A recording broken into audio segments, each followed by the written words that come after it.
The truth is for a lot of people that as their responsibilities begin to increase as they get older, it becomes harder and harder to train. And I made a video recently discussing this, talking about how on YouTube, a lot of influencers, a lot of fitness creators, they discuss fitness and optimizing health in a way that's not really applicable to parents. A lot of YouTube seems to be aimed at, adolescents. That video had great engagement from other parents. Quite a few people requested that I create a follow-up video discussing some of the strategies you can put into place in order to maintain your physique, particularly your functional performance as you get older, and even to devise a plan. And I had a request on this on Patreon recently, so I decided, let's give it a go. So my wife and I aren't super keen on having our children appear on YouTube, so for today's video, we're using a stand-in. I'd like you to meet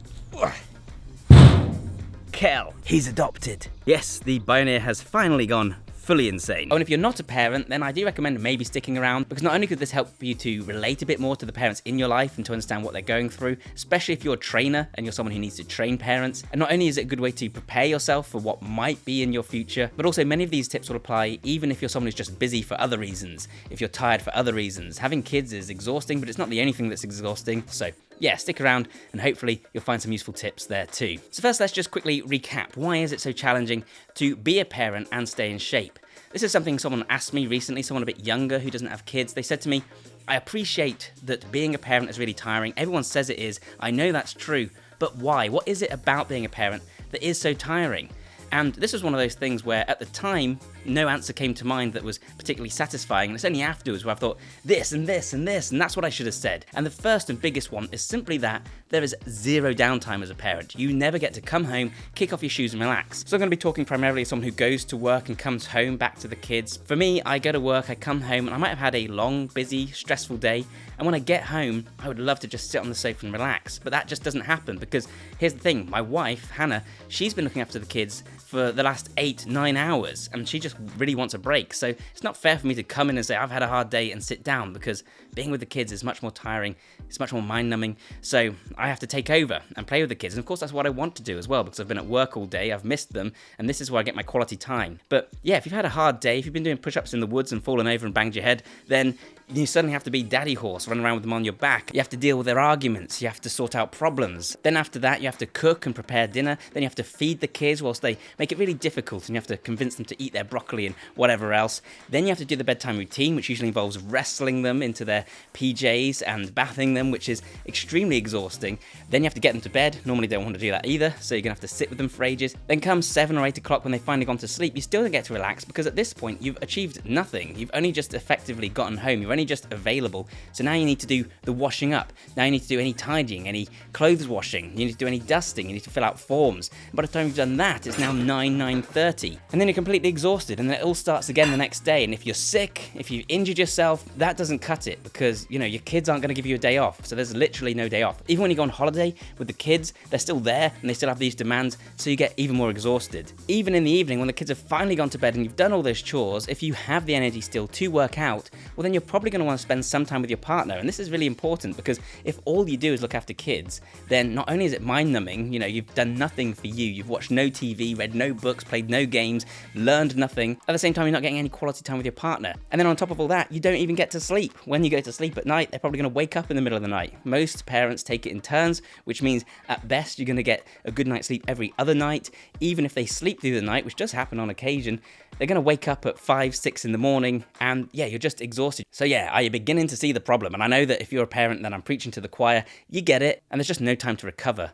And that's the other thing. Having kids means constantly bending over at awkward angles, fighting wriggling children first thing in the morning when you're tired. It's a recipe for injury. So you're poorly, you're injured, you're tired, you've got no time. So then when someone says to you, hey, you should take a cold shower first thing in the morning and then meditate for 10 minutes and then go for a stroll, I'm like, seriously? So how do we stay in shape as parents? How do we stay in shape when we have all these responsibilities? Well, the first thing I'm going to recommend is just making your workouts as convenient, as practical, as easy as possible. And thinking about your routine and how you're going to fit that training around that routine, because most parents will fall into some rather repetitive routine, which is one of the only ways we're able to survive. So for example, if you're choosing which gym you want to go to, then the most important thing is the practicality and ease of getting there. So that means that no matter what the facilities are, the only thing you should be considering is which is nearest. That's the one you should join as a parent, because that way, if you do only have time for a 20-minute workout at the gym, then you can get there. But you are also going to have to learn to work out from home, and I even work out from this office, but that's a bit of a luxury. You can work out from a field. You're going to need to learn to work out in different places. I've talked about this in previous videos and in a recent short, but a great way to accomplish this is to write a different version of each workout for each place based on the equipment you've got. So if you're at the gym, you might be doing heavy military press, but if you're at home, you might be doing pike push-ups. That's a bodyweight shoulder exercise. The point is, you want to be able to work out wherever you are with whatever you've got. At the same time, for each workout, have a few key exercises, a few key lifts that you consider to be the most important, so that if you only have 20 minutes to work out, you get those most important exercises done right at the start. And if you're doing that every week, then you're going to be kind of okay. So for me right now, the most important exercises are pull-ups and pike push-ups. And if I can just do a good set of pull-ups 3 times a week and a good set of pike push-ups 3 times a week, that's some pretty good upper body development. And for the legs, I'm doing sissy squats. If I can do those 3 things, it's better than nothing. And obviously the aim is that I do more than that, and usually I do, but if that's all you can do, then that's better than nothing. For you, the exercises will be different, but the point is to make that distinction. And what I also find really useful, and something I've talked about again in the past, is to make your workouts modular. And if you use my training program, Super Functional Training 2.0, there's a link in the description to that, which is a functional training program for your entire body that trains everything from mobility to cardio to strength endurance to max strength. That has a modular version. And what I mean by modular is that you break your workouts into pieces, so that, for example, you might do your mobility as a separate workout, you might do a few push exercises as a separate workout, you might do a few core exercises as a separate workout. I'm gravitating now more towards full body routines. This is great for parents because not only does it mean you're going to find it much easier to target each muscle group more than once a week, but at the same time, if you miss a workout, it's less disruptive. So with a full body routine, you might miss it, but you don't then have to try and recalibrate when you're going to do push legs, etc. So I'm doing more full body workouts, which means I can take the push section, I can take the leg section, I can take the mobility section, and I can do them sporadically throughout the day. And most importantly, by breaking your workouts like this, by training throughout the day, it massively increases your energy levels. And this obviously is massive for parents. So you might think, I'm tired, so I need to rest, and sometimes that's true, but very often what you actually need to do is to be more active, because when you're more active, you get the blood flowing, you get your metabolism up, you get the right neurotransmitters being produced, it just wakes you up and gives you more energy. And this is one way that I managed to stay kind of bubbly, kind of bouncy, in a good mood for my kids, even though a lot of the time I'm exhausted. For me, it was a lifesaver, and it's something I still do, even now that I'm more strictly going to the gym as part of my job. What's also really important here then is to have the right equipment in your home, in the office, wherever else, and there's a few different items that can make a big difference here. So one of the very best pieces of equipment you can get to train with from home is push-up stands that double as powerlets. So these push-up stands aren't going to rock around when you're pushing up on them. They're nice and stable, and that means that I can do push-ups on them, which is fantastic if you want to increase your range of motion, and perhaps if you have an achy wrist. But at the same time, these are great for performing hand balancing movements.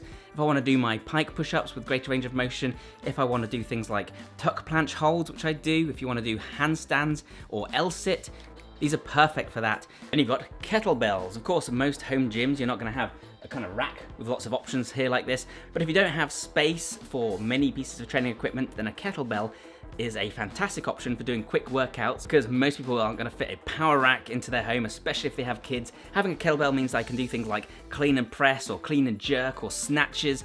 At the same time, it's fantastic for cardio and resistance cardio, great for building strong glutes and improving those hinge mechanics. And kettlebells are fantastic for building the kind of functional strength that's useful as a parent. Build grip strength from holding onto the handle, use movements in the transverse plane, the rotational plane, doing things like cross-body kettlebell swings or atlas swings. You can use it for carries like farmer's walks, again to build those traps so you can carry your kids around. A kettlebell is just a fantastic versatile tool that's really great for functional training, fits into any home. And then for cardio and for weight loss in particular, jumping rope is fantastic. Jumping rope is something you can do anywhere, as long as you've got a high enough ceiling. I recommend doing it just outside, but as long as you've got a garden of some sort, or you're able to just stop by a field somewhere, you can jump rope. And in just 10 minutes you can get a workout in that's going to burn a whole load of calories and wake you up so you've got more energy going forwards. And if you're looking to start jumping rope, then I highly recommend today's sponsor, which is Cross Rope. Now these ropes are more expensive than your regular ropes, but there is a world of difference.